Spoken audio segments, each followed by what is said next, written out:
You're listening to the Cinik Radio Podcast. Now, your hosts, Igrihe and Cinik. Hi, folks. Did you miss us? Because you are listening to the Cinik Radio Podcast, and I'm your host, Cinik. And joining me, as always, two of the world's leading sea cow milk connoisseurs, Igrihe and Ryan. And on this week's show, we break down the highly controversial, yet very entertaining Star Wars The Last Jedi. Because we are the CRP, and we would like to wish you all Merry Christmas and Happy Holidays, and hopefully Santa brought you that brand new shiny BB-8 toy, because God knows Disney needs that money. Like, listen, subscribe. Most importantly, enjoy this nonsense. It wouldn't be Star Wars if we didn't start the movie off with an epic space battle.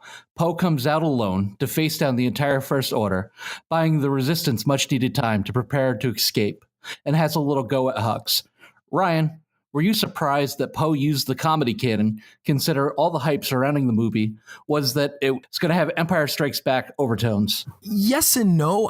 I was a little surprised at how on the nose the comedy was right off the bat. And it was interesting because I think initially it threw me off, definitely. It kind of worked. I think it worked. I saw it twice. I think it worked a lot better the second time. I think just the tension and anxiety of the moment and waiting 2 years for a Star Wars movie, I was kind of caught off guard by it. So I don't think the humor worked great for me initially. But I think I enjoyed it, and I think I was expecting humor because I think I expected that would add the levity to what was sure to be a pretty dark movie. Yeah, to me too, as well. It gave Poe a little bit more personality. I mean, he was the cocksure flyboy, but they really didn't show a lot in the last movie. I thought the humor and the making fun of Hux in dire straits, it just brought a little bit more substance to the character. What did you think, Aichi? Well, the thing is one of the things that they did do with Poe in the first one, because he didn't get a lot of time. I mean, he got time as a pilot, but that was mostly shown from out of the ship. But, when he got captured by Kylo Ren, he's like, okay, who talks first? I talk, you talk. So he kind of showed that he's kind of a smartass. Obviously you're under arrest basically, and you're going to stand there and just talk back to him. And same thing this time. He's like standing in front of this massive ship with one snub-nosed fighter and going, hey, holding for Hux. I actually like that moment. Even the first time, I was kind of giggling, I got an urgent message about your mom. It was a little too, I guess, meta or topical kind of in our universe, so it kind of separated a little bit that way. But I did like it, and I thought it was funny, and I thought it really fit the Poe character. They send in the much talked about, but never seen on film at least, Dreadnought to destroy the Rebel base. IG, I know you've read quite a bit of the EU books, but did you utter, I have a bad feeling about this beneath your breath when that intimidating ship pulled up? Holy Jesus, that thing was massive and intimidating and huge guns. And yeah, a bad feeling about this for sure. And I still kind of would not be willing to send the fleet or the force that they sent after it. If I were the rebels, it'd have been like, all right, we have to go now. Ryan, what did you think of the visual of the Dreadnought itself? I think the visuals across the board were pretty stunning, with the exception of a couple small things. But otherwise, I think especially anything in space was just visually amazing. There was some of the best things I've ever seen throughout the movie. But yeah, I thought the Dreadnought, it's in Star Wars, we've seen enough large vehicles or bases that it's tough to kind of get a reaction, but that really did. I mean, it looked terrifying and looked like, oh crap, that's like a world beating type. That's a world beater right there. And so it was like, yeah, they should probably get out of Dodge as quickly as possible, because it did not seem like a fair fight once that Dreadnought kind of arrived. Yeah, I really visually loved the feel of that ship. It was intimidating. The cannons looked like it could destroy just about anything. I'd love to see a Dreadnought versus Death Star firefight, because that's the only thing that you can kind of hold it in the same scale with. Poe Dameron, Ryan, is obviously the new Han Solo of the new trilogy, living more in the moment and not always obeying orders. But did you agree with his decision to go one-on-one with the Dreadnought? So this was the first of many, I think, just bad decisions by Poe and across the board for the movie, which I didn't agree with this decision because, you're outmanned, you're outgunned, and, in a situation where you have fewer resources than the opponent, it would seem to make more sense to get out with what you have and kind of figure out a strategic attack. So it seemed like even though they got rid of the dreadnought, it was just a waste. Like it decimated a lot of them. And I think, again, this is a running theme through this movie, just that, it showed us right off the bat that actions have consequences, that there's something real at stake. And yeah, they got rid of the dreadnought, but at what cost? And, could they have done that later on and been more prepared? So I didn't agree with it initially. And again, it was the kind of beginning of things to come for Poe and his own character development and storyline throughout this movie. Yeah, and I agree with that completely. And I think it was necessary because it had to show that, he's not the true Han Solo, because Han would have been like, demote me from what? I'm my own guy, and I think that stung Poe a little bit, that, it's like now he's a captain instead of a commander or whatever. But he still made bad decisions, lost important lives because, similar to The Walking Dead, for the Resistance, people are a resource. And they just don't have the resources the First Order has, at least not yet, and not anywhere in this movie. That doesn't mean next movie they won't start getting some, but right now they are a tiny little force. It's more guerrilla warfare against a large and impressive army. Well, IG in the past, the Rogue Squadron in the movie and in the books were all about team. It was a team effort. Does having a super player like LeBron James, namely Poe, help or hurt the team? Well, it could help the team if he wasn't so greedy. He wants to get more every time. Sometimes you have to recognize that passing the ball might be a better option. And sometimes passing the ball is, or punt, even for that matter. Let's talk about great NFL players. If you punt rather than try and force that 4th and 30, which they were kind of like in 4th and 30 or greater than that even, and maybe they needed to punt, because it might have been smarter. No matter what great running back, receiver, quarterback, Tom Brady you got sitting on the sideline, you need to get ready to defend a little bit. And sometimes the best defense is running. Yeah, and to keep with the sports analogy, it's like you listen to your coach. Like no matter how good you are, no one person's no one person in any team sport can do it by themselves. And so at that point, his coach said, "Let's get out of here, let's leave," and he makes the decision not to. So I think, yeah, it's a great analogy that he's like the star player who doesn't quite get it. And yeah, there are times where you just have to cut your losses and get out of Dodge, and then figure it out later. Well, I mean, that's keeping with the Star Wars theme, right? Luke did the same thing in the first movie. He shuts off his targeting computer, continues the attack, even though like, hey, use your tech in this. I think it just kind of keeps with the theme of being the rebel, going the extra mile, even if everybody's telling you that the odds are against you. The Dreadnought is eventually destroyed after some will she, won't she push the big red flashing button drama, and the good guys win. Or maybe they don't. It's been almost 2 years since the fans were able to see Luke Skywalker, which amounted to about a 5-second cameo at the end of episode 7. After a 34-year layoff as the character, what did you expect from Luke now that he's actually part of the story again? It's a great question. I expected, I guess intuitively, I expected like the wizened Jedi who had gone to Octuda, or was it Octu or Octo? However you pronounce it. Octo went to Octo to kind of, he learned something, to discover something that was missing, the original Jedi Temple, to figure something out that he wasn't getting. So I think I expected that. So what we got was completely different from that, to a large extent. I think I knew there was something was going to be off, only because I'd heard Mark Hamill wasn't thrilled with the part initially and other rumblings, but I still expected that his purpose, I expected a different purpose for being on that planet. And so it was a little jarring that that wasn't, he'd essentially gone there to die. So yeah, that was a little different from what I expected right off the bat. And it was different than I expected, but upon further viewing and contemplation, this is not abnormal for a Jedi. Because it happened to Obi-Wan, happened to Yoda, okay? Yoda let Sidious rise to power and do everything he was doing right under his nose. And what did he do? He went and hid on the swamp. Obi-Wan basically created Darth Vader. What did he do? Go and hide on Tatooine. It's not unusual that you go and just kind of hide and just kind of forget everything that's going on and just distance yourself from everything because you failed. The problem is that we didn't see any of that coming from Luke. We didn't sense that coming from Luke. And that it just jarred us because everything we'd seen in Luke so far was a very optimistic and charismatic and forward moving hero all the time. So I agree mostly with that. The only thing I would say differently is that while we did see Yoda and Obi-Wan disappear or go into hiding, they went into hiding with a purpose. So it was a long-term purpose, but the purpose was, the seeds of the seeds of the rebellion were in were in Luke and Leia, and so that was their purpose. I think. So I expected the same thing with Luke, that he failed and he went into hiding, but there was some deeper purpose or meaning. And so I think that was the really jarring part, was that it seemed like he really didn't have a purpose, that he was just there to go away. But that being said, I'm sure we'll get more into it when we talk a little bit about how his characterization in the movie. I think it was the right way to go. I think he delivers his best performance as Luke Skywalker.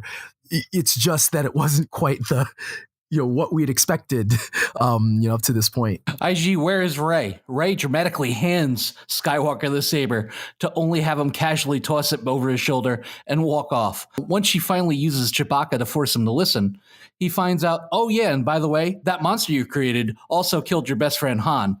So IG, put yourself in Luke's position. Why would you go back? Wouldn't you just be happier as your new life as a loner, a sea cow, titty milk drinking hobo? Wouldn't that be easier than going back and inserting yourself into this conflict, which you're partially already responsible for?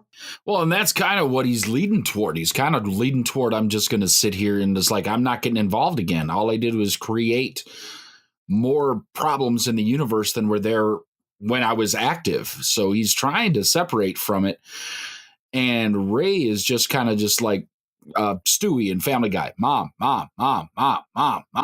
Just keeps chasing him around. I'm gonna follow you around like a lost puppy, and you're gonna teach me something, buddy. But yeah, I mean, Luke doesn't want to be involved. Luke is like, no, this is all my fault, and if I go back, what's the potential of me creating more problems? Ryan, did it bother you to see how defeated he was? I don't say it bothered me. It was unnerving to see how defeated he was, because he's supposed to be the most powerful Jedi, or I guess not that he's supposed to be. That was the expectation. So to see him just so defeated and really just resigned to his fate, knowing that there is a larger conflict in the galaxy, knowing about Kylo Ren and his power, and obviously he's got to know something about Snoke.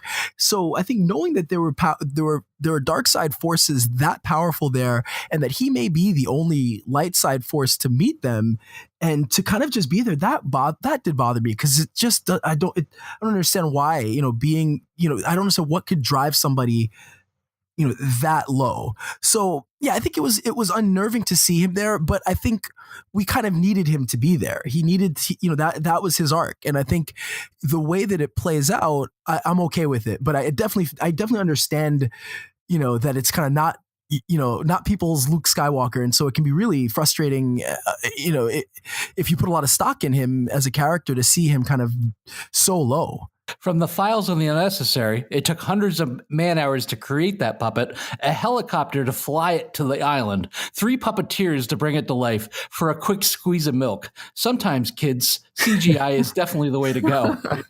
Oh my God. And he just drank it and it had it all over his beard and everything. Like it was like, just, he's drank blue milk. Now he's drinking green milk. So maybe it's not that far off, but just something rang wrong about it. Like straight from the sea cow. Yeah. Oh yeah. It was like still warm and everything. We're not going to filter it or anything. Just, the one thing I will say, I get the scene. I know that it probably was unnecessary, but it all of it helped to make Octo feel like a real place. I mean, between the caretakers and the porgs flying around, and yeah, it all felt like a real lived-in place. And so we didn't need to see him squeeze the milk and drink it. I appreciated the effort, I guess, to really make it feel real. We cut to Snoke's throne room, which has a very heavy Palpatine influence. After the big mystery of who this Sith was brought to light in the last movie, and where did he come from during The Force Awakens, Ryan, was it necessary that we got some sort of answers or some sort of background on Snoke? Yeah, so I'm back and forth on this because I've heard some great arguments both ways. I think you hear the arguments that, well, we didn't get much on Palpatine, but I think it's a different time, and I think, you know, so on the other side, I've read, and really, like, we built Snoke up in our own eyes. Like, if you really think about it, he was there in the Force Awakens, and obviously he was the leader, but they didn't build him up so much as we built it up, because that's what the fandom does, and we come up with theories. And so, I felt like everybody else, like we needed something about him. We needed to hear something about him. But again, it didn't really serve this story. So I was, I'm happy. I guess we could have gotten like a line here or there that maybe would have added a little bit more context, and I guess that could have been added, but anything more was really unnecessary for the story that they were trying to tell. And I think that the shock, of what happens later on and the kind of ascension of Kylo Ren, I think was more necessary and more important to this story than getting backstory on Snoke. And yes, I'd love to know he's super powered, and I'd love to know about him and his relationship with Kylo Ren and his relationship with Luke and how old is he and his background, but it didn't serve this story, so I'm okay with it. So you're hesitantly saying yes, even though you feel otherwise. I know how everybody feels. Like I said, I thought about it a lot, obviously. And I like everybody else, I want to know about Snoke. But it didn't serve this story. Again, I would love to have gotten one line, but we didn't get it. And hopefully we'll get a book or something, or maybe in episode 9 they'll cover it.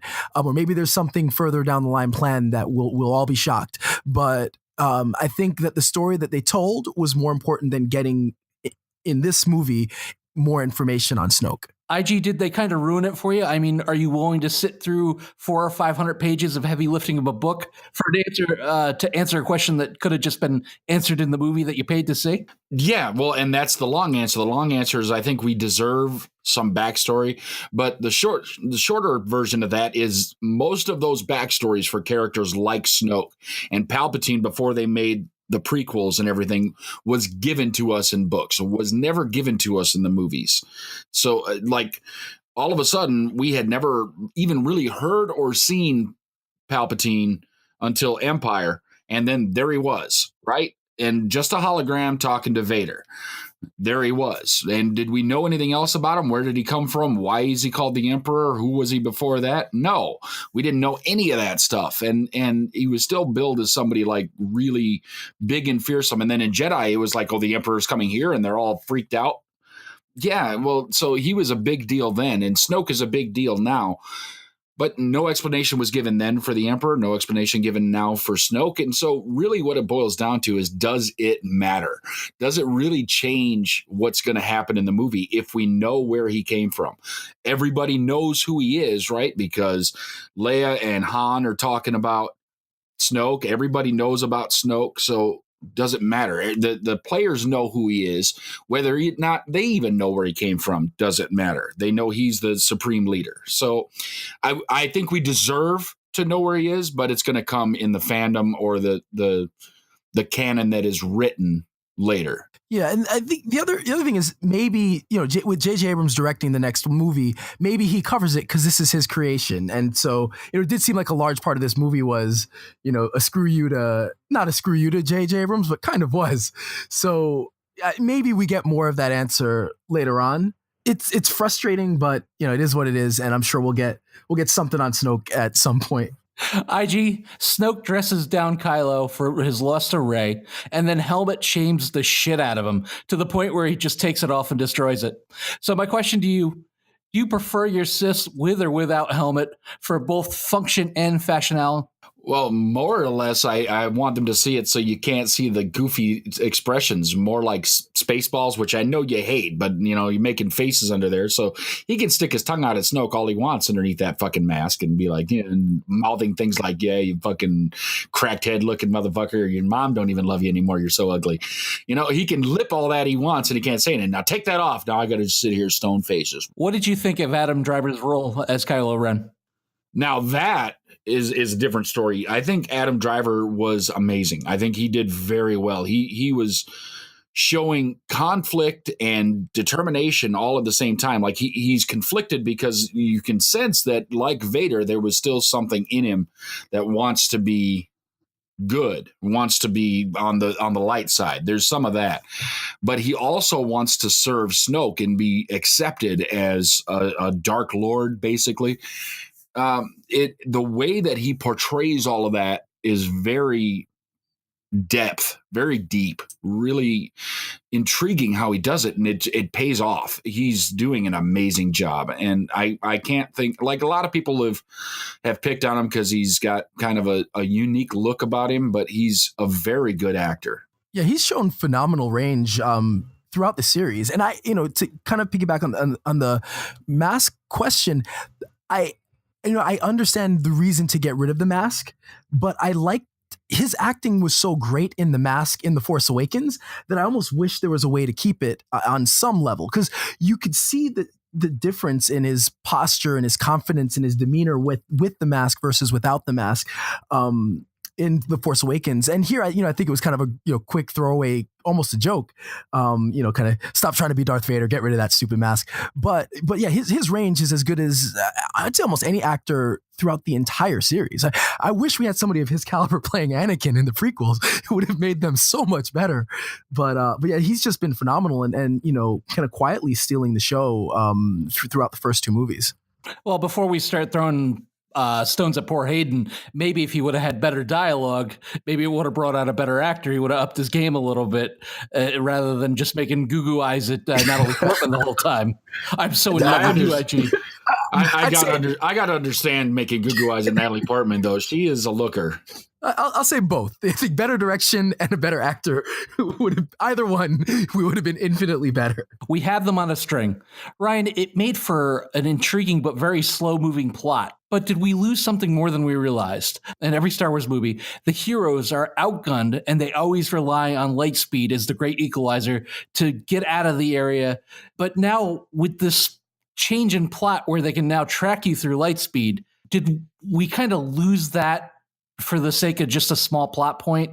I mean, and do you agree with that decision? That's a great point. I think for this story, I was okay with it. Initially, I remember when it first happened, I actually had the thought of, oh my God, is this just gonna be a slow moving like chase through space? And I actually was worried that what would happen over the next couple of hours, because it was very early on, but I was actually perfectly fine with it and how it plays out in this movie. You are right though. Like, I wonder if they are jumping the gun now, because now this is technology in world, which means now that, they can always track. And I know they kind of had a convoluted reason for why, they can only track one vessel and whatever, but that is a little, it is concerning for what they do in future movies. But as far as how it, and I think that's a lot of this movie is things that happen that I think serve this plot well. And I'm perfectly happy with how it plays out here. But what happens down the road, it kind of opens the door for things down the road that may be problematic. And I do think that tracking through light speed is one of them. IG, were you worried that it was going to be an O.J. Simpson white Bronco chase through space? 3 hours of them chasing just a slow-moving ship and firing a laser shot at him. Was that going to be enough to carry the movie for you? Well, I was just trying to figure out who was going to be Kato. So it'd have been just fine. Adam Driver Kato. Well, Adam Driver can't be Kato. He's chasing. He's with the LAPD. He's going to beat somebody when they catch him. So Kato's on the white ship. So white Bronco, white ship. We're right there. It's part of me gets a little goofy. Like, why don't they just take one Star Destroyer and do a quick, short little jump to the other side? And now you have them boxed in and they can't go anywhere, instead of just following in a line. And we're going to catch you. No, you're not. I'm just out of range. It bothered me a little bit. They didn't do that, IG, because then the movie would be over. Right. But I mean, it was a little odd. I mean, I guess the easy thing is if they have more than one ship, as they did when they started this, rather than everybody jumping to the same place, you jump to different directions. And then if they catch you, they only catch one of you. Because if they can only track one ship and they can only do it with one ship, they can't catch all of you.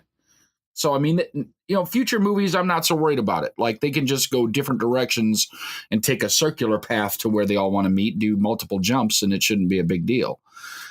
Can't do too many jumps, though, or you end up like something wasn't in the last movie or one of the movies where they did like a bunch of jumps back to back and it messed with them. I thought so. I thought I saw something like that. That was Guardians, I think. Oh, that was it. Yeah. Well, maybe we can convert. They're both Disney properties now. We can make it all work. But, and maybe they'll come up with some kind of counter technology that cloaks them while they're going through light speed or something. I mean, you can always write a solution to that problem. The command ship is attacked and the leadership of the resistance is all killed, except for it's a bird, it's a plane. No, it's Super Leia. IG, your thoughts on this much maligned Super Leia scene, and would it have been a perfect way, or one of a few perfect ways in this movie, we could have said goodbye to Carrie Fisher's Princess Leia, since she's unfortunately no longer with us. You know, I'm sure that you all felt the great disturbance in the Force that was my eye roll when I was watching this in the theater. Because I'm like, what in that still bothers me? Because, I mean, I watched it again just yesterday, and I'm like, no. Okay, and here's my biggest argument on this. They could have fixed that, and that I could have believed that if they'd have done literally anything to explain that she had spent some time with Luke. Like if they were explaining when Ben turned to Kylo Ren that, you know, she had been training with Luke as well, and that's when he was lost, or something that explains that all she had done with the Force up until now is have incredible aim with a blaster and a little bit of a connection to Luke himself. Other than that, there's been nothing that she's been doing with the Force. It doesn't mean that she can't be trained to do any of it, but she hasn't. So it bothered me, and it still bothers me because they haven't explained anything. Now, that doesn't mean that none of these things happen, but it had taken 3 seconds. That's all it would have taken to explain that she had some training from Luke, and maybe that's why it worked. But I still think vacuum of space and all that, you don't really get that much time just floating around out there without freezing and lungs exploding and having all kinds of other things happening, and then just fly back.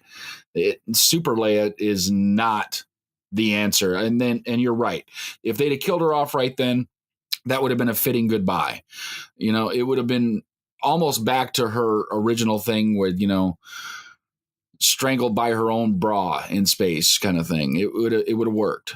I wasn't that bothered by it. I think if anything, maybe visually, I think it would have been a fitting end. It would have been great. Although what we get down the road, I think is important. It's more important that we did keep that she was stayed alive. But it wasn't bothered by it. I think it's been established that the Force has awakened, and she's somebody who, whether or not she trained as a Jedi, is powerful in the Force. And so, you know, in a situation of life or death, that she was able to kind of use the Force to kind of will herself back to the ship. I'm okay with it. I did that part didn't bother me. Maybe it was a little more like the visual of it was like her flying back was a little weird.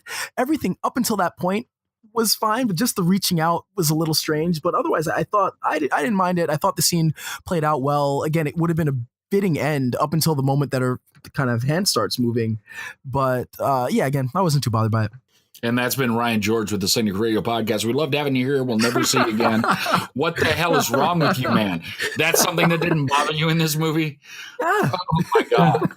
That's like, if nothing else bothers me in the movie, that's what bothers me in this movie. So Rey goes from zero training, and now we know she had no training in the Force during the Force Awakens, and all of a sudden is as powerful as Kylo Ren. So there's been precedence for it. It's not like we haven't seen people not be connected with the Force and then all of a sudden utilize, you know, really powerful. I mean, she's able to fight off Kylo Ren trying to get into her head. She is, you know, she's able to fight him with a lightsaber. Granted, he was a little hurt. You know, she's using Force pull, Force grab. I mean, like, come on, like it's been established that people who are powerful in the Force can start to use it pretty quickly. You don't need much training. All right, but here's the thing: it's a difference from, you know, just all of a sudden walking out, hopping on a motorcycle, and running down the road, maybe pop a little wheelie, to jumping over the Grand Canyon, Evel Knievel style. All right, you're in space where it's a vacuum, and she stayed alive and flew through space under her own power, unless she has amazing gas and has been eating a lot of chili. I just don't get how she did all of that, because, you know, yeah, should she have some connection with the Force? Absolutely. This is too much. I don't agree. I think this is Ryan George, who takes issue with the fact that Daryl never runs out of arrows, but Leia can fly through space. All right, IG, would it have been a little more palatable if Luke would have talked her through doing it? Like, you would have heard his voice in her head telling her what to do or how to get out of the situation. Would it have been more of a pass for you? Right. It, like, if that had been like him in her head saying, reach out, and then the hand goes and she flies, something like that, it would have fixed it all. A 3-second line saying that she spent time training with Luke, so she has more of a connection with the Force than we know about. Something else would have explained it. It still would have been a little bit of problem because she was still in space, having just gone out through a massive explosion. Not a scratch. Not a scratch on her. She was just fine. What if she yelled out, "I'm Mary Poppins, y'all," and then she flew back to the ship? Finn decides to protect Rey. He's outie. He sneaks down to the escape pods to get the beacon away from the doomed ship. Now, my hands are in air quotes, using Hulk hands in the air to protect Rey. I'm doing this. Ryan, are you buying that? Are you buying what Finn's selling in this moment? I mean, this isn't the first time he's tried to flee the interview when the questions have gotten difficult. I'm buying that he is intent on seeing Rey. So I actually do buy that. I don't think he's trying to flee for any other reason than he thinks he's doing. Now, the question is, does he want to see her because he's in love with her, or does he really want to protect her? I think you could go either way with that. So I'd say no matter what, it is to see Rey. So I don't think he's fleeing for any nefarious reason. He's not, jumping ship. He's not escaping. I think, he's a hero at this stage, and I don't think he's cowardly. But I do think that whatever the reason was, he was intent on seeing Rey. I don't know. He's a little cowardly, a little bit. It's like he spent the whole of the last movie just trying to get away from the First Order. It's like, no, the First Order's there. We got to go. We got to go now. That was kind of his arc, kind of like Han Solo, and it's like he was intent on getting away. But I think that in his case, I think that ended that with that episode in The Force Awakens. So I feel like if that was his intent, then it would totally went over my head because I didn't see that at all. Where's Han? Indeed. Luke sneaks back aboard the Falcon and has a reunion with his old friend R2, who baits him back into carrying with the old "help me, Obi-Wan" hollow. IG, do you feel that R2 is being minimized because it's more of this motto of out with the old and in with the new theme? Or does Disney desperately need that BB-8 toy money? Oh, they need a lot of BB-8 toy money, and I think because of how they're making those toys now, it's a big money grab. Because even creating another BB unit where they had BB-9E, so now they have a black one. They're looking to capitalize on that stuff because really then it's just about paint, right? Same toy, different paint.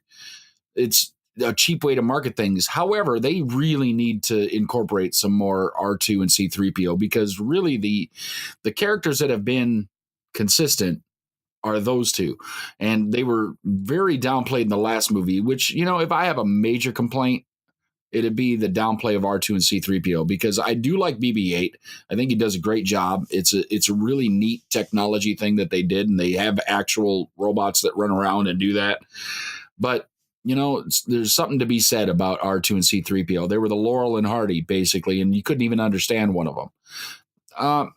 I think it was cool to watch the interaction between R2 and Luke, but did we get anything else from R2 in the whole movie? I don't think so. I think that was it. And I would agree. I think that BB-8's amazing and functional, and I think BB-8 does great in this movie. But I think R2 and C-3PO are kind of just getting like their glorified cameos at this point through the first two movies. And I would hope that in episode 9 that there's some kind of a team up between the three. I think there's no reason why R2 can't be around, and he's useful. And even that little interaction that BB-8 had with R2, in The Force Awakens, it was cute. It reminded me of my dogs interacting with each other or bothering me. So I feel like there's something there, and I hope that they don't get kind of tossed by the wayside because they're useful and they're fun. And while I think the newer droids like K2SO and BB-8 are kind of really cool and fun, like we can't forget about what started it and who's been there throughout. Hey everyone, it's the always solid Laura Dern as Admiral Holder. letting everyone know that we are the spark that lights the fire of the resistance against the First Order for the billionth time. Ryan, she's undoubtedly a badass and a strong leader. Would she have made a suitable replacement for Leia, and would her reign as leader go on a little bit smoother if she just informed everyone, namely Poe, that their plan was to use the escape pods to get away from the ship? Yeah, that's a good question, because I think I did like her. I liked her. I thought I liked her a lot. I liked her performance a lot. But you do think it was like this silly kind of dick slinging contest, and that ended up partially, causing the decimation of the resistance. Like, yeah, if she just tells him the plan, great. But at the same time, if Poe just did what he was told and listened, they'd be fine. So it's like, who's really at fault here? Because she was under no obligation to tell Poe anything. But in hindsight, yeah, she did, have a different story and, probably a stronger rebellion. Or I guess at this point, rebellion. Well, it's kind of comes down to knowing what you're working with. If you know that you have this hothead guy that has a tendency to go out on his own, make his own decisions, maybe it does a little bit of good to tell him what you're planning on doing ahead of time. I'm not saying that she had an obligation to do so, but what would it have cost her to do that? It would cost nothing. So what's the harm? Tell him, and maybe he'll just sit down and shut up and go eat some Cheerios or something, and you'll be fine. Space Cheerios. Last episode, IG, you and I discussed the iPhone drone with the slightly improved camera. And now Star Wars and the light side have brought us Force FaceTime. Did the conversations between Rey and Ren remind you of Rian Johnson's other namesake property, Looper? And did they help move the plot of the movie along? It did kind of give me a little bit of the Looper feel. It moved the story along a little bit because as those Force FaceTime continued, they got more intimate, I guess is a good word, because initially they were jarring and shocking and both of them were freaked out. And then they started to talk to each other, and then they started to realize some things, and then they started to get closer. And that's where Rey started to believe that he still had good in him. And I think some of those things are absolutely necessary because you have to have some of that conflict in somebody to keep this kind of story going, because it needs to rhyme. All the Star Wars episodes have rhymed a little bit, right? So you can't have a purely evil Kylo Ren. It just can't be. So there has to be some reason for Rey to be reaching out to him. And this kind of provided that spark between them, because they weren't having a whole lot of time face to face between them up until that kind of stuff. And it didn't look like they were going to, because they were so far apart in actual physical presence. So this was a way to show that they can communicate through the Force, because obviously Rey is becoming stronger and realizing things that she can do. And now how it happened, that was all up to, we don't understand that. So that was a little weird because it's nothing we'd seen before, but that doesn't mean that I can't accept it. That didn't bother me at all. Well, from the files of nothing we've seen before, Ryan, let's talk a little bit of Rose and Finn's big adventure to Monte Carlo. As beautiful and different as anything we've ever seen in Star Wars before, why do fans hate it so bad, and why is it more important than people realize? Yeah, so this would be a big topic of discussion I've argued with people a lot about. I think it's a complete side story from the main plot. So it's a little bit jarring because it's a side mission that just takes place, completely off, completely side, kind of sideways to what's going on, or laterally to what's going on. But I think it's really necessary. I think first of all, we get a new planet, which you get a little bit of a new planet, the culture. We get we see how, we see that they're child slaves, and we see how they treat animals, and we see that, we get a little bit more context as far as how the First Order and the Republic had been getting, or the Resistance had been getting their arms. So we get a lot of context about the world from this little side plot. But I think more importantly is, often in Star Wars and movies in general, TV, we get these crazy convoluted plans that somehow magically work out against the odds. And one of the great things about this movie is that it doesn't work. And not only does it not work, but it ends up backfiring crazily. I mean, the rebellion, the resistance is decimated largely due to their actions. And so again, it just shows that things have consequences. If they would have listened, they most likely would have escaped. So I think that side mission in the larger context was really, really necessary. I think, and I thought it plays out fine. I just think that the issue people have with it is it didn't quite fit into the story. It did feel like a side mission. And so it didn't quite have its place there. And so I think that's the kind of the initial reaction. I felt the same way watching it. I think maybe it could have been plotted or paced better, or fit in better. But at the end of the day, I think it was one of the more important aspects of it, because this is where we really see that, failure is clear, and it's largely due to Rose, Finn, and Poe. And they really cause a lot more harm than any good that could have come from their side mission. And the real biggest problem with this is that Lando wasn't on the gambling planet. That's all it would have taken. Put Lando there, give him a 5-second cameo. He doesn't even have to go with the people. He just has to be there. Like, hey, there's Lando throwing some dice or playing sabak or whatever. There he is. And that would, everybody would have given away they'd have let him have that 30 minutes of unnecessary screen time to put Lando on the planet for 5 seconds. I don't know. I think it showed a little bit. But we got Justin Theroux for no apparent reason, who was 10 seconds of screen time and ended up not being the guy they used. But there was a Benicio del Toro sighting who played DJ, the other code breaker. IG was using such a recognizable actor necessary. And I mean, and could you smell the double cross from a mile away? He just seemed dirty. Yeah, he did. He seemed like there was something off. I mean, he did his best to try and kind of throw him off the scent, and they knew they were kind of going to get somebody that was obviously hanging out on a gambling planet, so maybe a little bit of a scoundrel, which kind of rhymes in Star Wars. We can go get a scoundrel and he'll help us out because we've had those before, but not all of them are going to be good. Not all of them are going to be good-hearted, kind-hearted scoundrels like Han. Some of them are going to be awful, and they found one. I love him as an actor, but does he have to have a speech impediment in every single role that he does? It drives me crazy. It's like you can never understand what he's saying. In this movie, he's repeating himself and kind of saying things in a funny way. I mean, is this the whole basis of his acting, is I'm just going to do it in a silly voice and flub over my lines? I think he has it written in his contract. Yeah, I get to develop a weird speech pattern. Next one, he's going to sound like the Heapsters. Don't get me started on that. Because I was Luke Skywalker, the Jedi. Because I was Luke Skywalker, Jedi Master, a legend. Ryan, there's Luke's story, there's Ren's story. What's more accurate, in your opinion, to who is more ultimately responsible for Kylo Ren falling to the dark side? And did you think there was a possibility he could be turned back? That's tough to say without more context. Like, how close was Snoke to him? Like, there's so many questions. How dark did he feel that Ben Solo was? So I think there are larger questions. It's hard to pinpoint, but I think in that situation, it's hard not to on some level, be on Kylo Ren's, or think that Kylo Ren was right in this situation. He sees somebody standing over him with a lightsaber.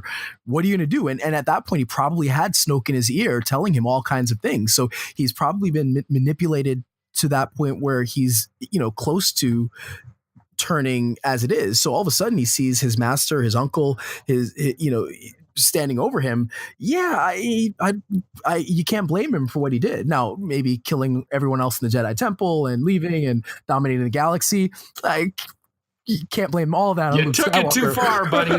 But I mean, Luke certainly failed him, and I can understand from Luke's perspective, feeling that and wanting to isolate himself, and maybe feeling like he doesn't know what to do with his power, and that he's better off maybe not involving himself. I think, realistically, he needs to involve himself, and he should have been involved. But I can understand that feeling of just failure. And if I can't keep my, direct my nephew to the light, what am I doing? And so, on some level, I can understand it. And so I think I can see from both perspectives, and you can see how that was kind of a pivotal moment for Luke and for Kylo, obviously. I'm going to burn it all down. It's time for the Jedi Order to end. Luke decides to end the Jedi Order once for all by burning the light side tree and all the ancient Jedi texts, and then Yoda appears. I've been doing a lot of reading on this scene, and people were calling yelling, saying it should have been Ben, it should have been Kenobi, it should have been, they would have done it differently. IG, was Yoda the right call? Were you glad that they used the old puppet rather than the newfangled CGI Yoda? Well, okay, so the first point, yes, I believe that was the right call to use Yoda. One, he's the Jedi Master. He's the one that actually trained Luke. Ben got him on his journey. Luke was actually trained by Yoda. So Yoda's the right choice to put there, right? Ben needs to maybe show up in the next one. Possibly it would work well for him to be there and help Luke and Rey and everybody guide along some of the story. I'm hoping that that's what we get, is a bunch of Force ghosts showing up and kind of help doing some things, because I don't think that they're dead as much as merged with the Force, which is why Yoda's able to show up here looking just like he did in Empire. I liked it, and I really liked that they used the puppet. The CGI that they did for Yoda in the prequels was very good. Okay. He didn't look poor. I didn't really, it threw me off a little bit that he walked with a cane and spun around like that sometimes, but I could buy it. But in this, using the puppet to bring back exactly how he was, and that is the original puppet from what I'm understanding, right? That's what they used in the movies. They brought it back out of storage and set it up there. I liked that immensely. I don't think that everything needs to be CGI. I think practical effects where possible should be used. And so did JJ, and apparently so does Ryan.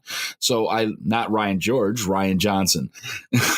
So it's really well done. I mean, they put a little bit of CGI on it because they put a little bit of a blue hue around him to make it seem like, yep, I'm a Force ghost.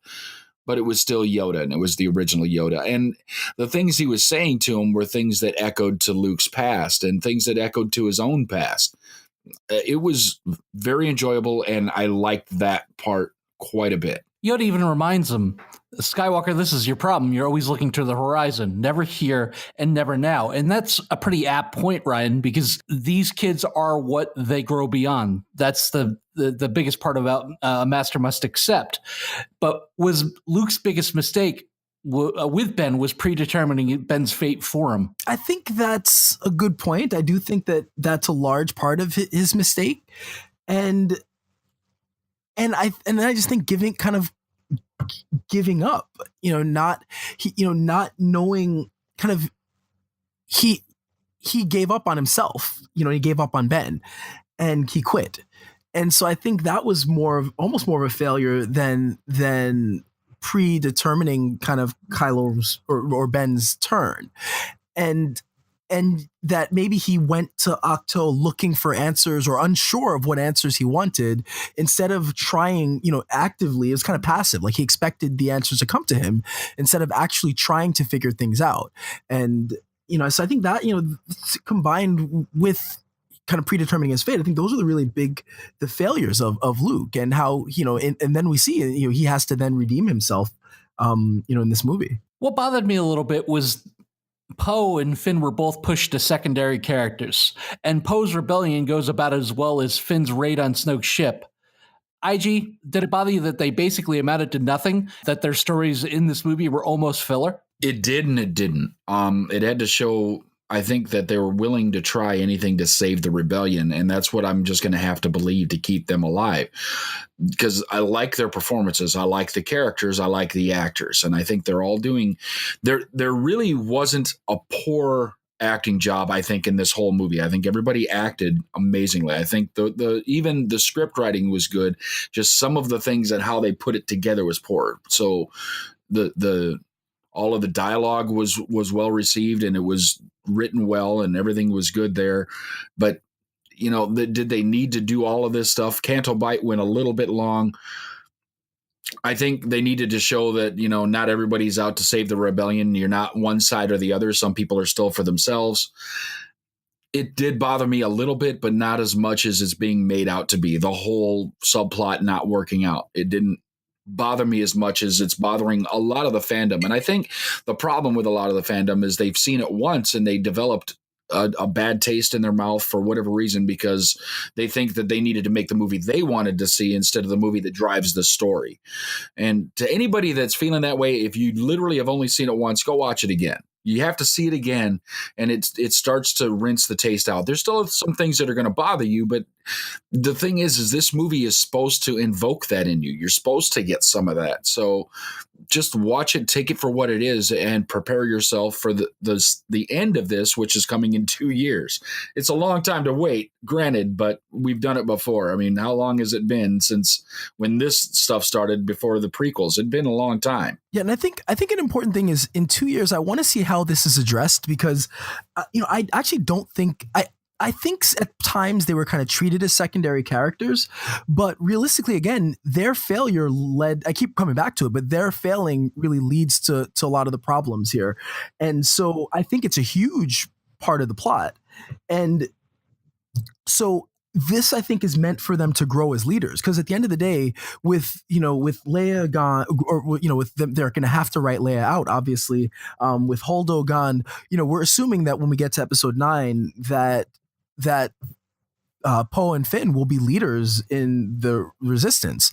So, I think this is a huge learning experience for them to see, and for them to become leaders. So I think part of it is, I think it was necessary for the plot and the story that was being told. And again, that the theme, kind of thematically, it was really important. But I also think that how this is addressed down the line, is important, that they realize that their actions did have consequences, and that it's not for naught, that by allowing this to happen, and that they've learned something from it, and it forces them to become real leaders and strong leaders in the rebellion. In an effort to further his "let the past die" motto, Ren betrays Snoke and kills him. But Ryan, is he actually dead? I mean, the internet is abuzz with this is exactly what he wanted. And what were your thoughts of Andy Serkis?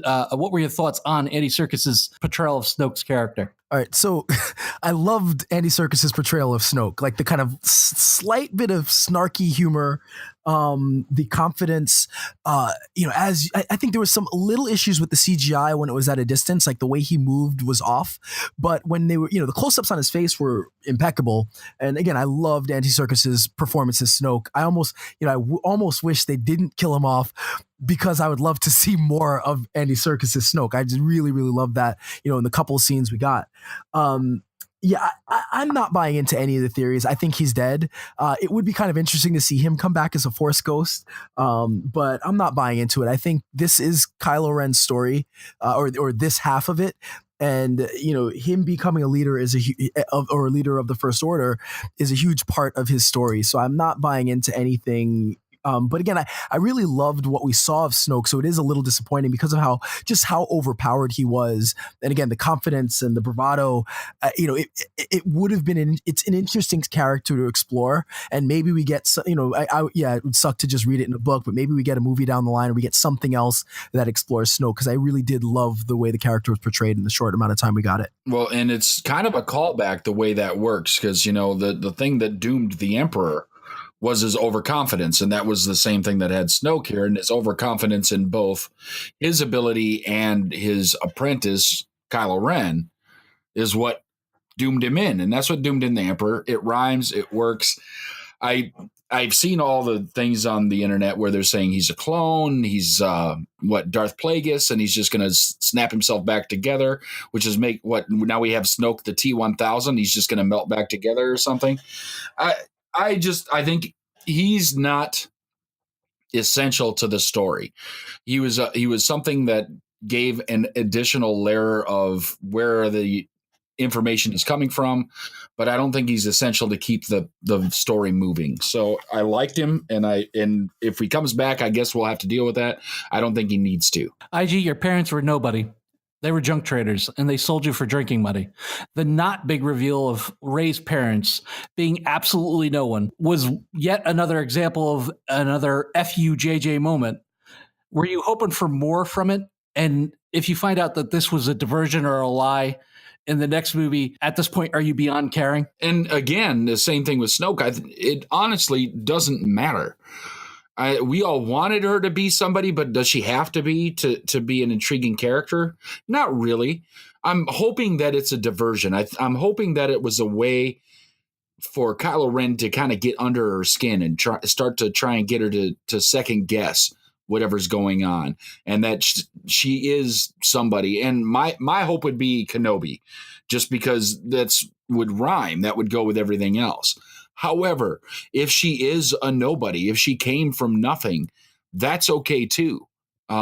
It's not going to hurt the story if it goes that way. I hope she stays as a nobody, because while they were teasing it throughout the movie, I kept thinking like, okay, what is it going to be? Kenobi? Is she going to be a Palpatine? Is she going to be a Skywalker?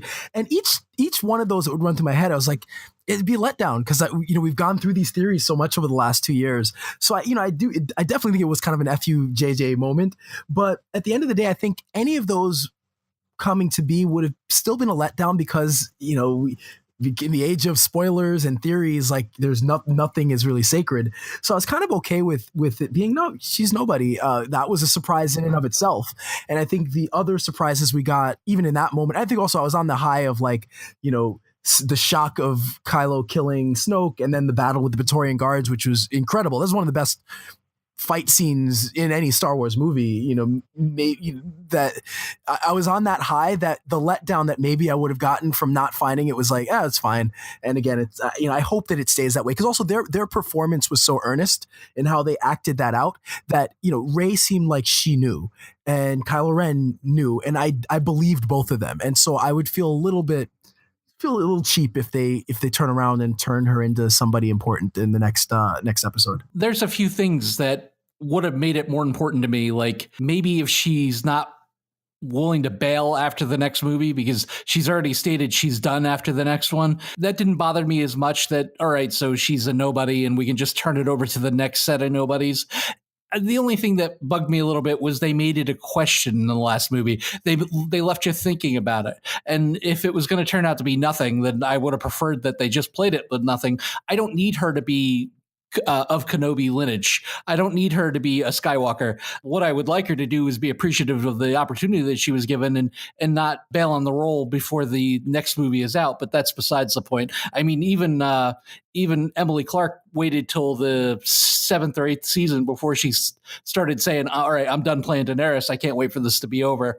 I mean, you're 3 movies in, not 9. So I wish she would have waited a little bit, because the whole theme of the movie is passing the torch, and you're passing the torch to a group of people who don't seem to really want it. They want to act in other roles. And I just wish that I would have preferred they grabbed even a slightly lesser actress than Daisy Ridley if she was committed to the role past 3 movies. That bothered me a little bit. I think she's said that it was taken a little bit out of context, because I think in future interviews she's said that she would do other episodes. I think what I got out of it was more that which is fair. Like, I don't want to see another Rey, Poe, and Finn story for a little bit of time after episode 9. I almost want them to kind of go somewhere else, explore something else, and maybe come back to it down the road. So I don't think she closed the door to it.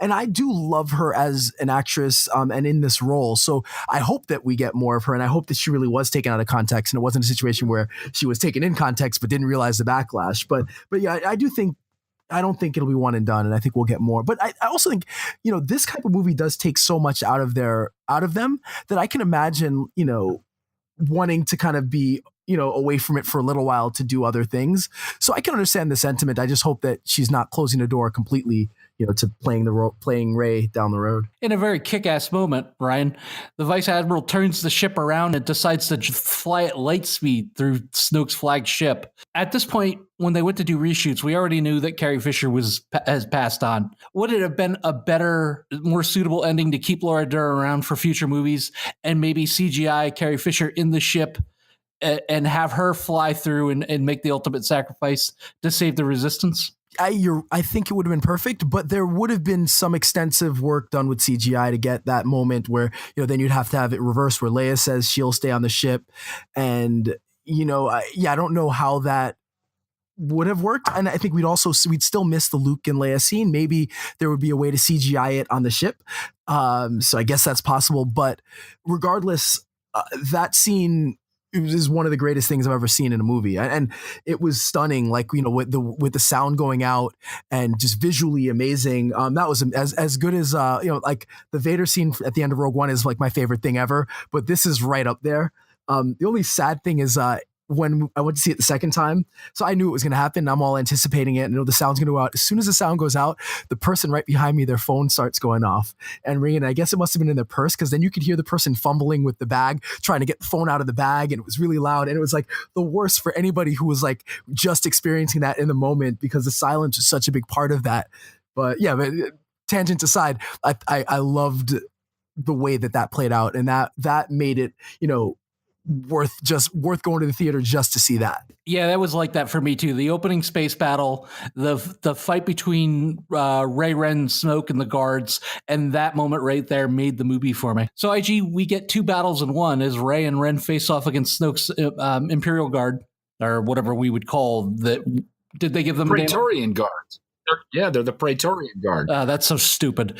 And Finn and Rose fight Phasma and company. Did the Rey and Ren fight have some Kill Bill overtones? And since when did the Praetorian Guard become samurai? It was a little odd, but I kind of liked it. One of the things that happens in Star Wars, especially when you have that level of guard and everything, right? If you think back to the Emperor, he had his royal guard there that would stand there with, they were called force pikes, and they all had the same weapon. They all wore the same clothes. These guys all wore basically the same outfit, but all had different weapons, which means maybe they were recruited because of their skill with the weapon they're using. And maybe they were found somewhere outside of whatever training facilities they have. Maybe they were found through tournaments or something else, and then allowed to keep what was going on and just modified to have that red hue so that they all got to look kind of the same a little bit, but not exactly the same. I liked the different styles of fighting that were going on there, because they were all very unique in how they wielded their weapons and the things they were able to do.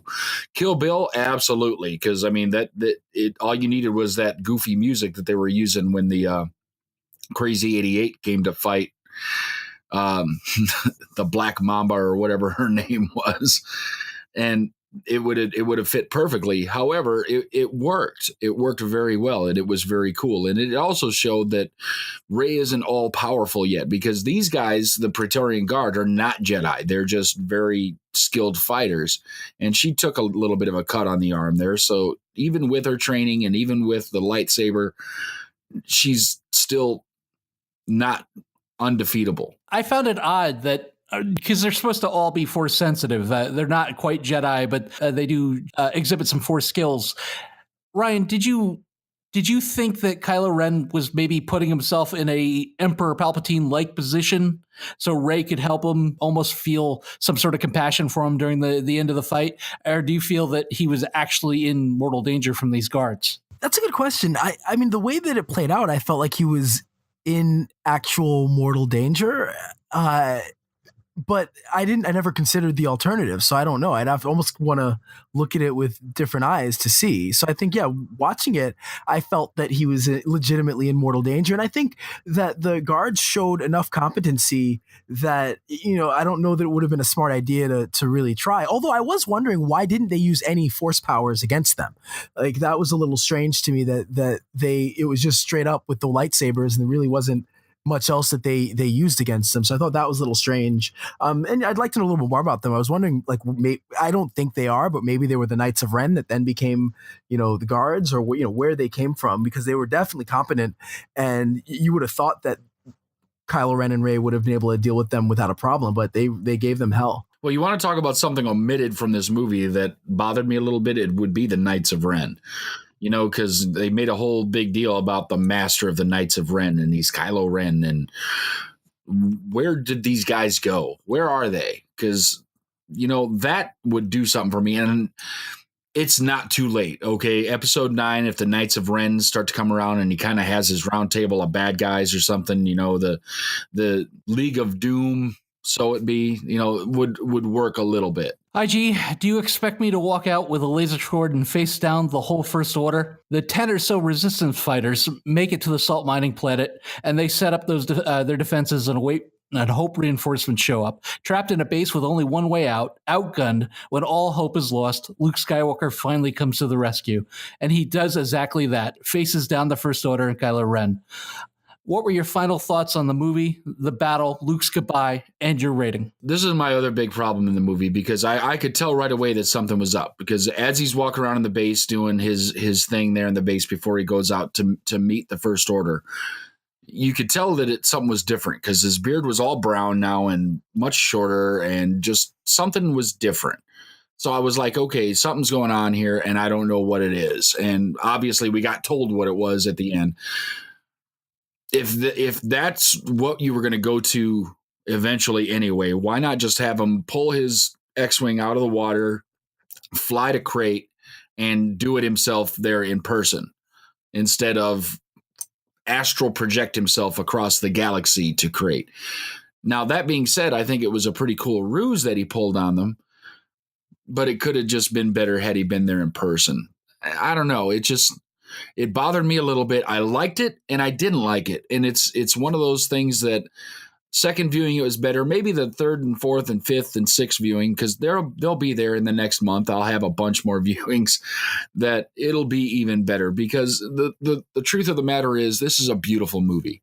It's really a lot of fun. The humor is good. The drama is good. The acting is fantastic. And the shots are all beautiful. I mean, there's the things that I'm complaining about for the most part are things that are okay that they happened. So as far as my rating, I'm going to give this an 8 right now. And that rating may go up, but it's a solid 8. And I really do enjoy it. And I'm a lifelong Star Wars fan since I was 5 years old in 1977. I've loved Star Wars, and this is no exception. And this is something that I'll watch over and over again. And I'm just waiting for 9, and I'm hoping that they're able to close this properly and that not all is lost. Yeah, I was okay with the astral projection scene. I think that it was kind of earned because of the Rey Kylo Force connection. So I was okay with that, but I can't argue with, like, why not just have him there? And I've heard that argument, and I've talked to people about it. And it's like, yeah, well, you know, he took apart his X-Wing, and his part of the X-Wing was used as his door. It's like, well, you didn't have to write that in. You could have had him pull the, so yeah, I think it would have been better to have found a way to get him onto Crate, but the way the scene played out, I was fine with. Aside from him brushing the dust off his shoulder, I thought that was weird. But other than that, like, I think the whole scene plays out well. Kylo freaking out after they bombard him. I thought it does play out really well, and it's kind of a fitting end for Luke. And it was a nice send off for the character. I'm sure he'll be back as a Force ghost, so I was okay with it. But again, I don't see any reason why he couldn't have been on the planet. As far as the movie as a whole, for all of us, I think Star Wars is the closest thing to religion that we'll get. And this is going to sound a little blasphemous, but of all the Star Wars movies are always joyful. They've been groundbreaking with the technology, this amazing universe, but they're kids' movies, and nobody's going to mistake them for Citizen Kane. And while they might be my favorite movies and your favorite movies, outside of Empire, it's hard to say that there's been a truly a Star Wars movie that really went for it, that really aspired to be more than just a kid's movie. And I think that The Last Jedi really does that. And I think it's a great film in its own right. It's not perfect and has stuff that it does a little weird, but what it gets right, I think it really knocks outside the park. And I think it's the most layered and complex Star Wars film thematically. I love that it's subversive, and it really provides like real shocks that don't feel forced. And it just has a number of just holy shit moments where you don't see those types of things on film, and just things that really had my jaw dropped. And yeah, I think, the plotting was a little bit clunky, and they could have made better choices with some of the things, but otherwise I love what Rian Johnson was trying to do with this film. And, it might be my favorite Star Wars movie. I have to watch it a few more times, but I think it's right up there with Empire, if not better. And I think that for me, what he was going for in the themes and the performances, I find it hard to see any Star Wars movie that really is as good as this. So I'm going to give it now I'll give it a 9.5. I got to see it a few more times, and maybe that comes down a little bit. But for me, I think this is, the depth and the quality and the visuals and everything combined, I think puts this right up there with anything. For the people yelling that this is the worst Star Wars movie, they may want to go back and watch episode 1 and 2 again. This is by far not the worst Star Wars movie. It was actually a very good movie, a really good movie to build on if they were going to bring Ryan back for the third film. However, as critical as my questions were, I like this movie a good deal. The problem lies in the fact that Ryan, who wrote and directed the movie, didn't make the Star Wars movie that fans needed. He gave us what he wanted. If you're going to direct a standalone movie, I'm okay with that. I'm okay with the Han Solo movie being your vision and your vision alone, and that's what the fans have to live by. My only problem is that this was done in the second of a 3-movie trilogy. So JJ says, hey, everybody, on the Millennium Falcon, we're going to Star Wars Town. And then Ryan gets in midway and takes us to Looperland. I don't like the fact that most of the first movie was kind of undone. I don't blame Ryan for this. I don't blame him at all. I think he's a brilliant guy. I think Disney flat out dropped the ball and let him go rogue on all the groundwork that JJ laid in The Force Awakens. And that bothers me a little bit because we only get 3 movies, so a lot of this is going to need to be corrected. I just want a coherent storyline. They've been so hard on so many other directors, but they just kind of let this one pass by, and it makes you wonder if this is why that they're cracking down on the content. That being said, it did leave us with so many unanswered questions, which wouldn't have been a problem if they didn't leave them as unanswered questions leaving the first movie. If you're going to kill Luke, have him at least show up for the fight. There would have been no harm when all hope was lost to see that X-Wing hit the ground and his boots land. I would have completely marked out. Have him show up, cause a ruckus, be the distraction so the Resistance can get away, and then after he's proved his point, have him dissipate into the Force like he was going to, and everyone would be saved. And I think that would be enough redemption for me to be okay with it. The way this was done just leads more and more credence to the fact that Mark Hamill didn't know he was going to die in this movie. And if they did that, that's a goddamn shame. I loved Mark Hamill's acting in this movie. Even though he was deeply troubled over the direction they were taking his life's work, he didn't mail this in for a second. He was in every scene. Andy Serkis was great as Snoke, and I think Adam Driver delivered a career-defining performance as a deeply conflicted Ren. The opening space battle was amazing. We have 2 years, and hopefully JJ could right the ship in Episode 9, and we give this trilogy a proper send-off. I give The Last Jedi a 7.5 because I'm a Star Wars fan, and I'm all about that life. So there you go from the Cinik Radio podcast. We're going to average this all out to about an 8.3. We loved this movie. It's still very good. It's still probably up there in the top, probably 4 or 5 Star Wars movies for every one of us. And we really do like it, and you really should see it. And if you're a true Star Wars fan, please see it more than once. You won't forget it. It's going to help you a lot to see it a second time. You won't be as jarred, and things will start to make more sense. Stay off the internet. YouTube has so many bad reviews on this, it's just going to beat you up. And that's it for The Last Jedi from the Cinik Radio podcast. I'm Igrihe, and with me have been my co-hosts, Cinik and Ryan. We had a great time bringing this to you. Come back next week. We're going to have something else exciting for you. You can find us on the internet at CINIKRADIO.com. Look for us on Facebook at Facebook.com/CINIKRADIO. Find us on Twitter at CINIKRADIO and on Instagram at CINIKRADIO. We can't wait to talk to you. I hope you had a blessed holiday, and we're wishing every one of you a happy new year. And until next time, don't get captured. Follow the podcast on Twitter, Facebook, and at CINIKRADIO.com. Available for download on iTunes.